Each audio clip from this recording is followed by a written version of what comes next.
ప్రభాస్ తోని వైఎస్ షర్మిలకి సంబంధం ఉంది, వాళ్ళిద్దరికి సంబంధించి కొన్ని ఫొటోస్ ఉన్నాయి అనే విధంగా ఒక వీడియో వైరల్ అయింది. దానికి గల మెయిన్ రీజన్ బాలకృష్ణ అన్నారు. దాని తర్వాత తేలింది ఏంటంటే వైఎస్ జగన్మోహన్ తన సొంత చెల్లికి ఇట్లా చేసింది. అసలు సో స్వయంగా ఈ విషయాన్ని మాత్రం షర్మిలనే చెప్పడం జరుగుతుంది. సో అప్పట్లో అదొక చాలా అంటే చాలా వైరల్ విషయం అనమాట. అంటే ప్రభాస్ అంటే అందరికీ తెలిసిన విషయం, పాన్ ఇండియా స్టార్, ఇప్పుడు పాన్ వరల్డ్ రేంజ్ లో కూడా మంచి గుర్తింపు సాధించిపోయినాడు. సో అలాంటి ఒక పెద్ద హీరోతోని ఒక రాజకీయ నాయకురాలు ఈమెకి సంబంధం అంటగట్టడం అనేది ఒక నీచమైన పని. సో ఖచ్చితంగా ఇది అందరూ కూడా బాలకృష్ణ చేయించాడు అంటే వాళ్ళ పార్టీ మీద, ఆయన టీడీపీ సంబంధించిన వాడు కాబట్టి అప్పట్లో ఈమె వైఎస్ఆర్సీపీలోనే ఉండే. సో వీళ్ళ మీద కోపంతో ఇట్లా చేశాడేమని చాలా మంది కూడా ఇక్కడ బాలకృష్ణ వైరల్ అయిపోయింది ఈ న్యూస్, అదే విధంగా ప్రభాస్ అంటగట్టిన ఈ విషయం కూడా చాలా వైరల్ అయిపోయింది. సో అప్పటి నుంచి వరకు కూడా అందరూ ఇదే విషయం నిజంగానే బాలకృష్ణ చేయించాడేమో అని చాలా మంది కూడా అదే థింకింగ్ లో ఉన్నారు. కానీ ఇప్పుడు మాత్రం స్వయంగా ఈ విషయాన్ని షర్మిలని చెప్పడం జరిగింది. ఏ విధంగా అంటే అదాని విషయంలో మాత్రం తను స్పందించింది. అంటే ఈ మధ్య కాలం రీసెంట్ గా చూసుకుంటే అదానికి సంబంధించిన అక్రమ ఆస్తుల్లో ఖచ్చితంగా జగన్మోహన్ రెడ్డికి లంచాల వాటా ఉంటుంది. ఆయన లంచం ఇచ్చిండు కాబట్టి ఆంధ్రప్రదేశ్ మొత్తాన్ని కూడా అదానికి అప్పగించిండు జగన్మోహన్ రెడ్డి.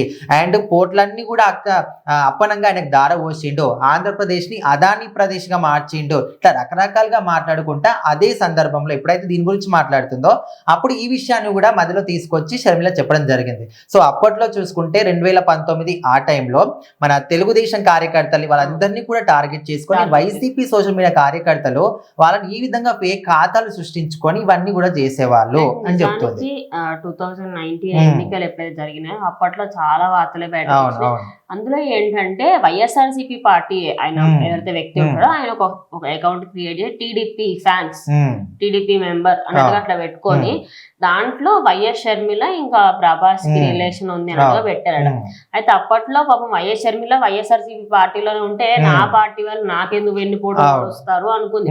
ఇంకా అందుకని చెప్పి అపోజిషన్ పార్టీలో ఉన్న కొంతమంది పేర్లు చెప్పారు, బాలకృష్ణ పేరునే కాకుండా ఇంకా ఇతర పేర్లు కూడా వచ్చినాయి. కాకపోతే ఆయన కూడా ఒక సినిమా హీరో కాబట్టి సినిమా హీరో ఆయన హీరోనే నువ్వు అట్లా ఆయన పేరు హైలైట్ అయింది.